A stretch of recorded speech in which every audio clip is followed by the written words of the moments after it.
हे महाबाहु, हे ऋषिकेश, हे केशिनिसूदन, संन्यास एवं त्याग का पृथक रहस्य मैं जानना चाहता हूं, कृपया मुझे समझाइए। भगवान श्री उत्तर देते हैं, संसारिक कर्मों, संसारिक कामनाओं से प्रेरित होकर जो कर्म किए जाते हैं, संसारिक इच्छाओं से प्रेरित होकर जो कर्म किए जाते हैं, उन सब का त्याग संन्यास कहलाता है। सभी कर्मों के फल की इच्छा के त्याग को त्याग कहा जाता है। त्याग का विस्तृत वर्णन भगवान श्री ने किया है। इसी त्याग की चर्चा शायद क्षणों आज से शुरू करते हैं। एक शब्द जो जीवन में आ जाए तो तत्काल शांति प्राप्त हो जाती है। ये कहा जाए कि त्याग शांति का ही दूसरा नाम है तो ये गलत नहीं है।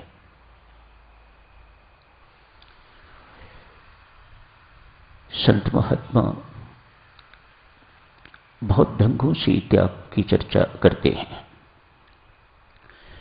आपको याद होगा, स्वामी रामकृष्ण परमहंस के बाद पास एक व्यक्ति गए, जाके कहते हैं, ठाकुर मुझे गीता जी का रहस्य बताइएगा, मैं आपसे गीता जी समझना चाहता हूं। ठाकुर ने कहा, बंधु मैं अनपढ़ हूं, मैं पढ़ा लिखा नहीं हूं, मुझे संस्कृत नहीं आती, अशिक्षित हूं। नरेंद्र पढ़ा लिखा है, विवेकानंद बहुत पढ़ा लिखा है, उसे जानकारी है, वह तुम्हें बहुत अच्छी तरह से गीता जी के बारे में समझा सकेगा, तो उन्हीं के पास जा। व्यक्ति कहता है, ठाकुर मेरी श्रद्धा आपके प्रति है, उनके प्रति नहीं है,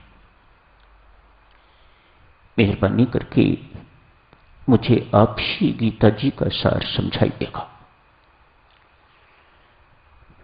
बेचारे ठाकुर फंस गए। अतएव आंख बंद की, मां का आवाहन किया। थोड़ी देर के बाद आंख खुली और कहा, बंधु जल्दी जल्दी गीता गीता बोल। गीता गीता गीता गीता गीता ता गीता गीता गीता गीता गीता गीता गीता गीता गीश। बस ठाकुर कहते हैं, बस यही है गीता जी का सार। गीता जी का पाठ करने वाला व्यक्ति बहुत जल्दी त्याग का अनुयायी बन जाता है, उसका जीवन त्यागमय जीवन बन जाता है। भक्तजनों, सारी गीता जी पढ़ लो, आपको यही लगेगा। तनिक गंभीरता से चिंतन मनन करें तो आपको स्पष्ट होगा, त्याग ही गीता जी का सारों का सार है। अनासक्त जीवन एक शब्द, त्याग या अनासक्त जीवन ही श्री गीता जी का प्रतिपाद्य है। अनासक्त जीवन अर्थात आसक्ति का त्याग। आसक्ति का त्याग, आसक्ति कौन है? कामनाओं की जननी है, मां है। मां ही न रहेगा बांस, न बजेगी बांसुरी। आसक्ति जिसे मां कहा जाता है, जननी कहा जाता है, वही मर जाएगी तो साथ ही साथ कामनाएं भी सबकी सब मर जाएंगी, इच्छाएं भी सबकी सब मर जाएंगी। उसी में फलों की इच्छा भी समाप्त हो जाएगी। यही कर्मयोग है, यही गीता जी का मुख्य प्रतिपाद्य है। क्या अर्थ है त्याग का? संत महात्मा यहां समझाते हैं, क्या कपड़े बदल लेने को त्याग कहा जाता है, घर के त्याग को त्याग कहा जाता है, परिवार के त्याग को, संसार के त्याग को त्याग कहा जाता है, किसी वस्तु के खाने को छोड़ देने को त्याग कहा जाता है, क्या सिर मुंडवाने को, बाल बढ़ाने को त्याग कहा जाता है, जंगलों में जाके रहने को त्याग कहा जाता है, पहाड़ी इलाके में जाके रहने से या आश्रम में रहने को क्या त्याग कहा जाता है? संत महात्मा कहते हैं नहीं, ये वास्तविक त्याग नहीं है। गीता जी का त्याग, कर्मों के फल का त्याग, इच्छा का त्याग, ये त्याग है। कर्तापन के अभिमान, कर्तृत्व का त्याग त्याग है। ये संसार मेरा है, ये वस्तुएं मेरी हैं, मेरेपन के त्याग को त्याग कहा जाता है। मैं कुछ हूं, इस बात के त्याग को त्याग कहा जाता है। दुर्गुणों के त्याग को त्याग कहा जाता है। विकारों के त्याग को त्याग कहा जाता है। अपने अंदर जो कमजोरियां हैं उनके त्याग को त्याग कहा जाता है। ये वास्तविक त्याग है। वासना का त्याग वास्तविक त्याग है। इस एक शब्द के अंदर अनेक सारी बातें आ जाया करती हैं। वासना का त्याग वास्तविक त्याग है। कुछ ही श्लोकों के बाद भगवान श्री ने घोषणा कर दी, पार्थ, जिस किसी ने कर्मों के फल का त्याग कर दिया है वही वास्तव में त्यागी है, वही वास्तव में कर्मयोगी है। कर्तापन का अभिमान भी इसी के साथ ही जुड़ा हुआ है, वह छूट जाता है। देह अभिमान भी इसी के साथ जुड़ा हुआ है, वह भी छूट जाता है। देह अभिमान ही ना होगा, मैं देह हूं, आपका ये अभिमान ही खत्म हो जाएगा तो कर्तापन का अभिमान अपने आप खत्म हो जाएगा। कौन करता, मैं कौन? जब देह ही नहीं है तो बोध हो जाएगा, मैं तो परमात्मा का अंश हूं, मैं आत्मा हूं, अजर हूं, अमर हूं, आनंद स्वरूप हूं, मैं सच्चिदानंद घन परमात्मा का स्वरूप, उनका अंश मैं हूं। तो देह अभिमान खत्म हो जाता है। इन सब के त्याग को त्याग कहा जाता है। वस्त्र बदलने को त्याग नहीं कहा जाता। आप हरिद्वार जाते हैं या किसी तीर्थ स्थान पर जाते हैं, किसी खाद्य पदार्थ को आप छोड़ आते हैं, संत महात्मा कहते हैं ठीक है, शाबाश, आपने कुछ तो त्याग किया, लेकिन ये वास्तविक त्याग नहीं है। कपड़ों को त्याग देना, नंगे शरीर रहना, शरीर को यातनाएं देनी, इनको इस प्रकार से रखना, पीड़ा देने वाला जो कुछ भी इनका व्यवहार शरीर के साथ करना, संत महात्मा समझाते हैं ये त्याग नहीं है। ये बातें जो कुछ थोड़े शब्दों में आपके सामने रखी गई हैं, इनके त्याग को ही त्याग, वास्तविक त्याग कहा जाता है। कुछ एक त्यागों की बातचीत करते हैं साधक। आसक्ति का त्याग, अभी आपसे अर्ज की है। त्याग शब्द जीवन में आया, आपने किसी प्रकार का भी, तनिक देखो गंदी सी बात कर रहा हूं, सुबह मल का त्याग करते हो, दिन कितना प्रसन्न निकलता है। जिस दिन पेट साफ नहीं होता, जिस दिन मल का त्याग नहीं होता, उस दिन बर्बाद हो जाता है। त्याग, गंदी सी चीज का त्याग आपने किया, उसके बाद भी कितनी प्रसन्नता आपको दिन भर मिलती है।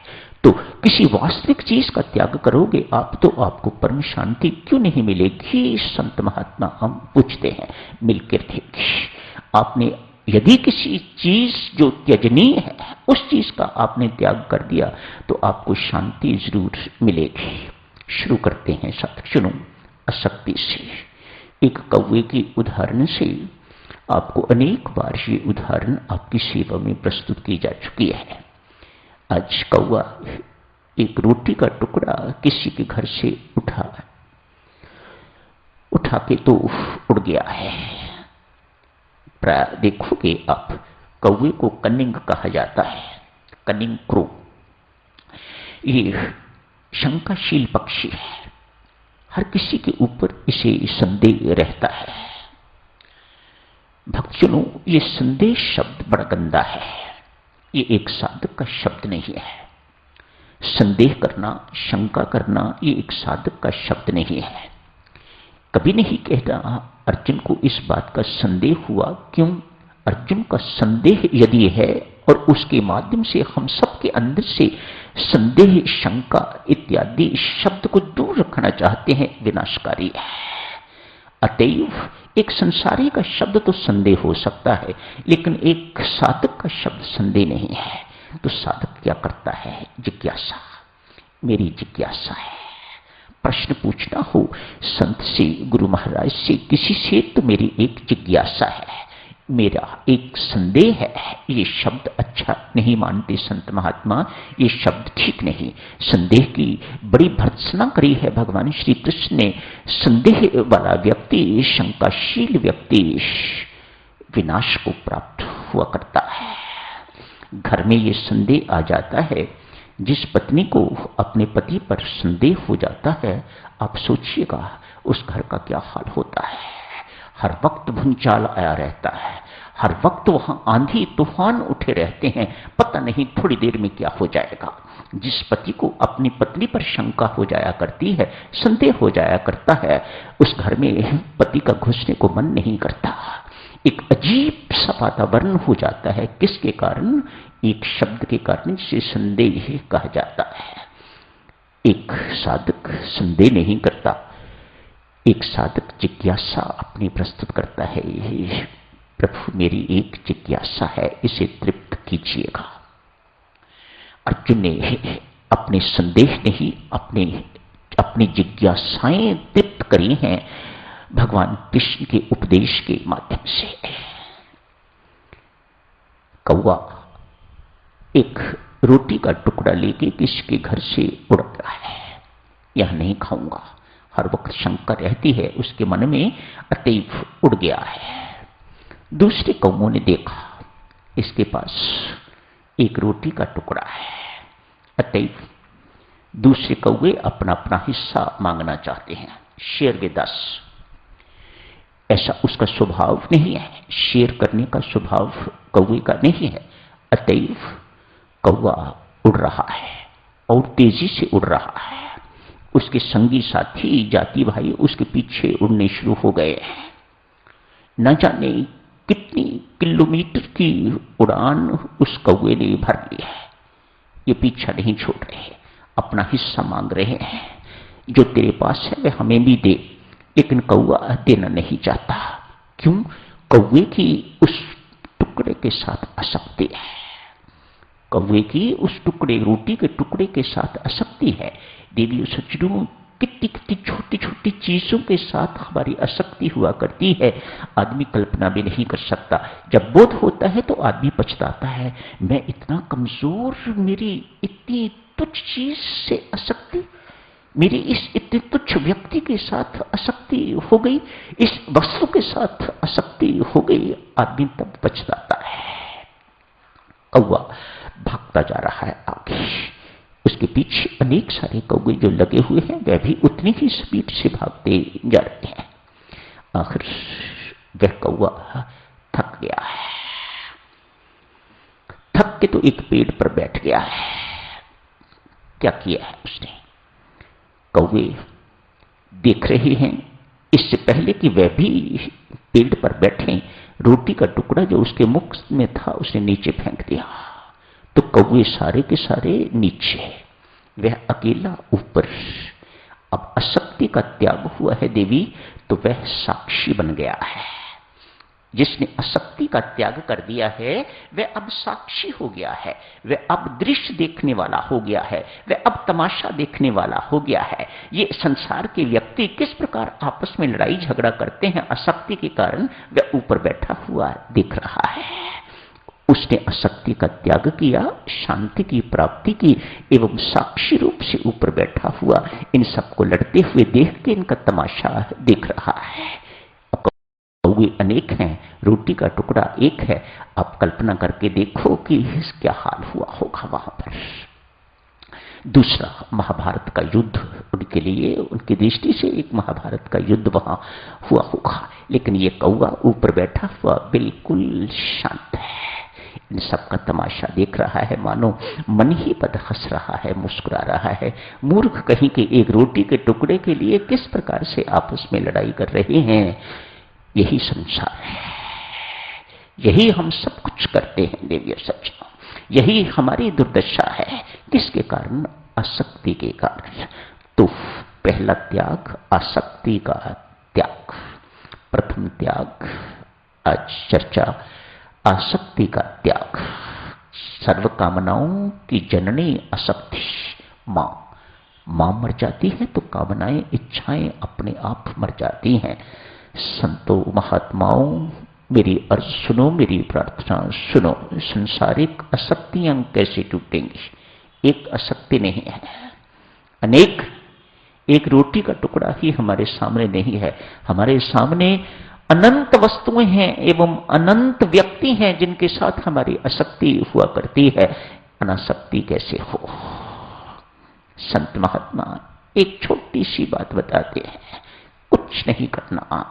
इन आसक्तियों को तोड़ना इतना आसान नहीं है, बिल्कुल आसान नहीं है। आप जो कुछ मर्जी करते रहो, इन आसक्तियों का रुख बदलना है।